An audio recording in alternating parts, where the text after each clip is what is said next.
Hello everyone! Ako mula yung Agent Sala at samahan niyo ako dito sa Woodcrest 3 Lancaster, New City, Cavite. Meron tayong TEA Corner Lot Inspection today. Ako mula yung Agent Sala. Let's go! Ayan, shout out sa ating OFW client.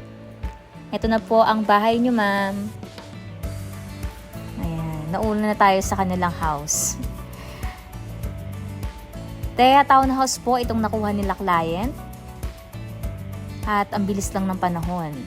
Turnover na ng kanilang house. Ngayon po ay first inspection and kung may makita silang mga punch list, hindi pa nila i-accept. Pero pag okay na po sa kanila, pwede na po nilang i-accept mamaya yung kanilang house na to.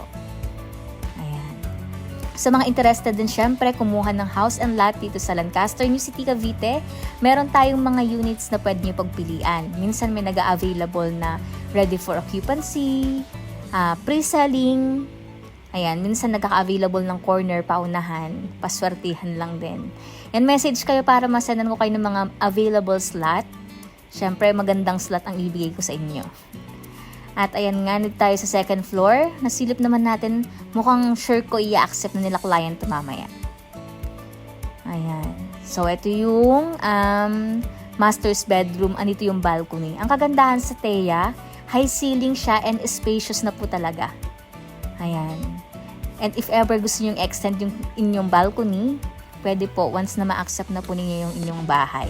Meron lang tayong construction bond na 15,000 and refundable siya if wala kayong ma-violate sa rules ng home improvement. Pero pag may ma-violate kayo, hindi nyo na siya ma-refund. And ito yung second bedroom. Ayan. Tiles na lang ang kulang.